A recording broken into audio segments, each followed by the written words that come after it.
സാധാരണ കായികമേളകളെ അപേക്ഷിച്ച് മാസ്റ്റേഴ്സ് മീറ്റിൽ പങ്കെടുക്കുന്നവർ 30 വയസ്സ് മുതൽ 90 വയസ്സ് വരെ പ്രായമുള്ളവരായതിനാൽ എല്ലാവിധ സന്നാഹങ്ങളോടെയുമാണ് മീറ്റിൽ ടെക്നിക്കൽ വിംഗ് പ്രവർത്തിക്കുന്നത്. ഇടുക്കി ജില്ലയിൽ ആദ്യമായി എത്തുന്ന മാസ്റ്റേഴ്സ് സംസ്ഥാന സ്പോർട്സ് മീറ്റിൽ യാതൊരുവിധ ഇഞ്ചുറികളും ഇല്ലാതെ മത്സരങ്ങൾ പൂർത്തിയാക്കാനാകുമെന്ന പ്രതീക്ഷയാണ് മീറ്റിന്റെ ടെക്നിക്കൽ ഹെഡായിട്ടുള്ള PT മത്തായി പങ്കുവയ്ക്കുന്നത്.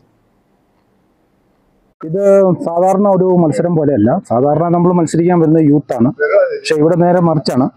ഇവിടെ ഞങ്ങൾ 30 വയസ്സിനും 90 വയസ്സിനും ഇടയ്ക്കുള്ള ആൾക്കാരാണ് മത്സരാർത്ഥികളായി വരുന്നത്. അത് പലരും പല ഡിപ്പാർട്ട്മെന്റിലും വർക്ക് ചെയ്ത് റിട്ടയർ ചെയ്ത ആൾക്കാരുണ്ട്. ഈ കായിക ഇതിനോടുള്ള താല്പര്യം കൊണ്ട് വരുന്നവരുണ്ട്. ഇതുവരെ ആരോഗ്യം നിലനിർത്താൻ വേണ്ടി സ്ഥിരമായിട്ട് വാമപ്പ് നടത്തുന്ന കുറേ ആൾക്കാരും ആണ് ഇതിനകത്ത് പങ്കെടുക്കുന്നത്. അതുപോലെ തന്നെ ഇതിൻ്റെ ഒഫീഷ്യൽ എന്ന് പറഞ്ഞു കഴിഞ്ഞാൽ നമ്മൾ കേരളത്തിൻ്റെ എല്ലാ ഭാഗത്തു നിന്നുമായിട്ടൊരു 60-ൽ പരം ഒഫീഷ്യൽസ് എല്ലാ മത്സരങ്ങളും കൃത്യമായി നിയന്ത്രിക്കാനുണ്ടാവും.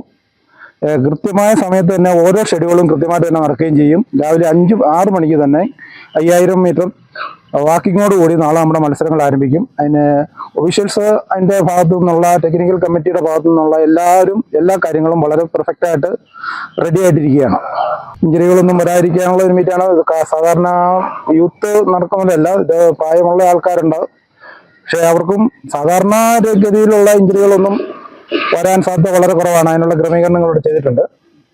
അതുപോലെ തന്നെ ട്രാക്കാണേലും നല്ല ട്രാക്കാണ്. അതുകൊണ്ട് അങ്ങനത്തെ ഒരു പിന്നെ മത്സരമല്ലേ, അത് എങ്ങനെ വന്നാലും അതിനെ തരണം ചെയ്യാനുള്ള എല്ലാ സംവിധാനങ്ങളും ഇവിടെ റെഡി ആയിട്ടുണ്ട്.